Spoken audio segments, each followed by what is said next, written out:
Hey, what's happening? Is the single family house market going to crash in 2024? And what is the best time to buy your first single family house investment property? Stay tuned and make sure you subscribe to this channel. Hit the notification bell for more real estate video. Let's go, baby. Boom. Happy New Year and welcome to 2024. My name is Leonard Wote and I'm a real estate investor. I have been doing a lot of single family investing, and I decided to move into multi-family apartment investing as well. So I've been studying the market, and today I am going to be explaining some points regarding market crash in 2024. So the big question is, will the single family house market crash in 2024? First, we are going to define what is a crash. A crash is when the homeowners lose their houses to the bank because they are not able to pay their mortgages, and the bank take those houses and foreclose them. This leads to a lot of supply of houses in the market, and the bank foreclose those houses, and this is actually what causes the chaos as far as a crash is concerned. If you remember 2008, that is exactly what happened. People were delinquent, they couldn't pay their mortgages, and they lost their houses to the bank. So house values dropped drastically. People bought houses for $500,000, and later their houses were worth $250,000, and they still have a mortgage of $500,000. They have negative equity of like 200 or something like that. So that causes the house crash. But is that what is going to happen this time? No, I don't think so.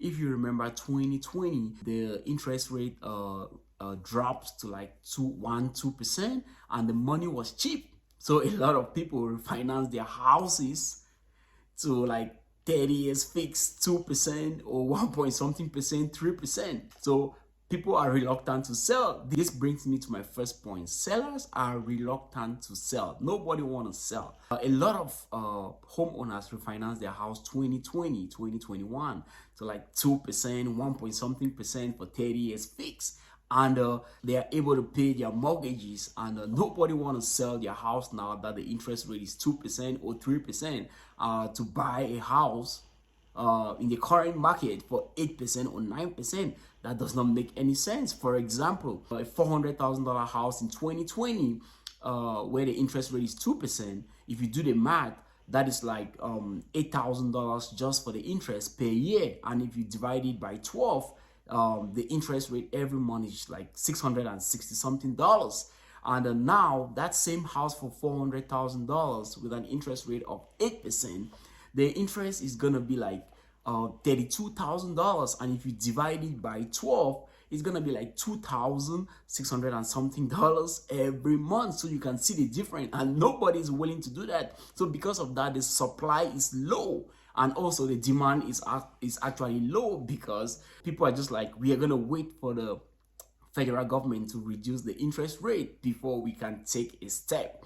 So this is actually one of the reasons why I don't think the crash is going to come, because people can pay their mortgages. So nobody's losing their house to the bank, and no foreclosure. Foreclosure rate is very, very, very low. So that is why I think the crash is not going to happen anytime soon. The second point is that lending is really, really tight right now. The banks have increased their lending policy. They have made it very, very tight to lend money to individuals. So to qualify to get a loan in 2008, it was not a big deal. People were just getting loans anyhow without proper vetting or proper qualification. Right now, you have to put a huge down payment. You have to get a really great credit to be able to get that loan. And the interest rate also right now, it's like 8%. 7 to 8%, sometimes even 9%, depending on your credit score.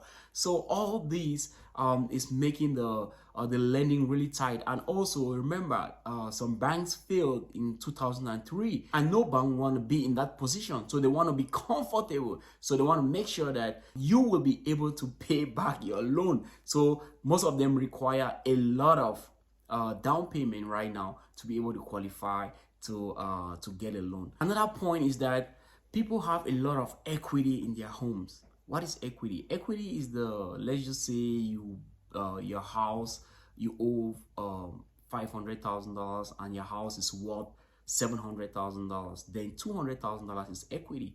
A lot of people have equity in their homes because the home value increased from 2020, between 2020 to 2023 or 2022. Home value increased drastically. Why? Because I remember when we list houses after flipping them 2020, we have like 20, 30 people that want to buy the property.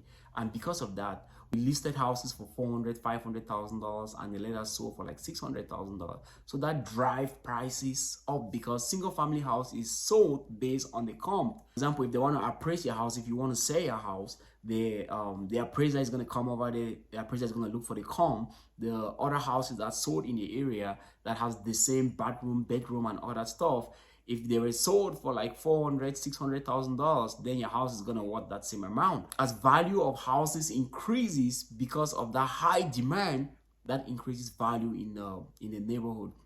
So because of that, people had a lot of equity in their houses. So nobody want to lose that equity right now.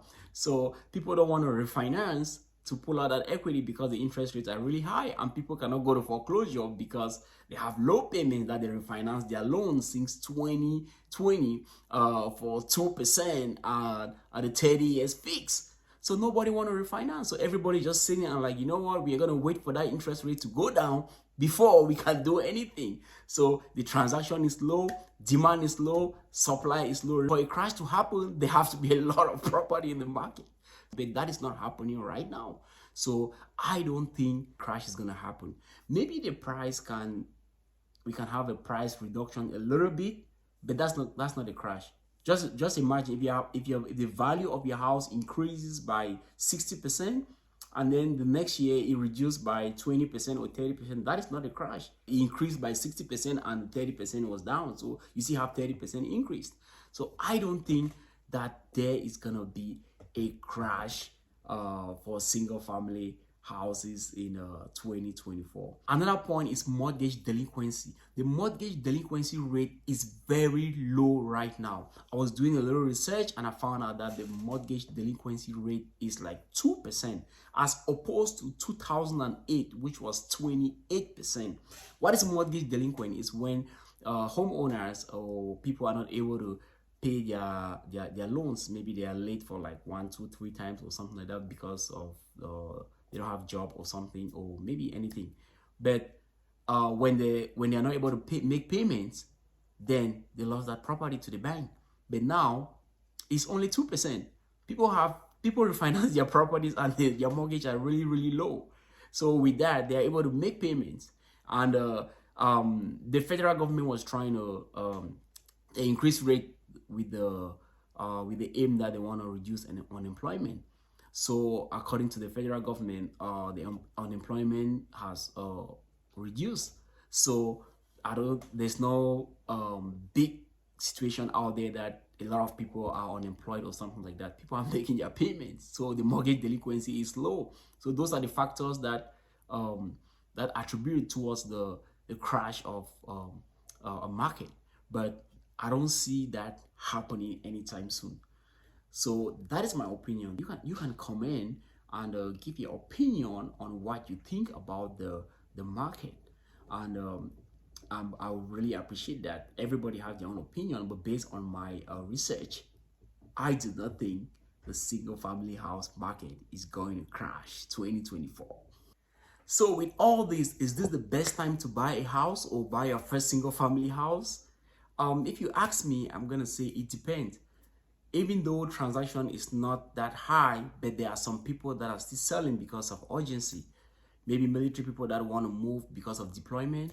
Maybe people pass away and then their family needs to sell the property, or people have their urgency or emergency kind of stuff thing that just came up and they need to sell. There are situations where people need to sell, but the percentage is really low right now.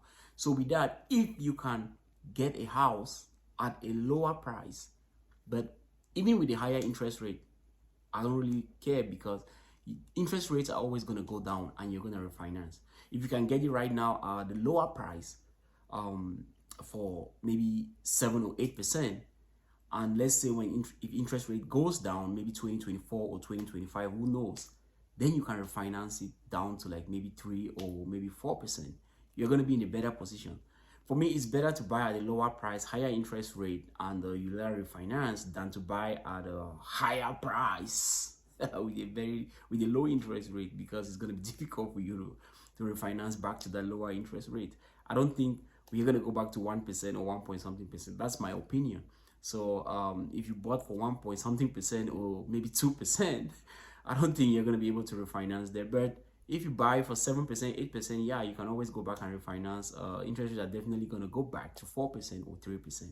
So you can refinance. So yeah, so if you want to buy your first property, investment property, because I recommend buy your first investment property. It can be a single family house. You can buy you can buy a duplex, a triplex, a fourplex, and you live in one and rent the other one. So that is it. And give me your opinion, comment, and tell me what you think about the market crash, if it's gonna crash or not. And make sure you subscribe to this channel, hit that notification bell for more real estate videos. I'm going to be dropping real estate update videos, the market, and also I'm going to be dropping how you can get started in real estate. You can buy your first investment property, or you can do fix and flip or wholesaling, raise money to start investing in real estate. See you, and happy new year. Let's go.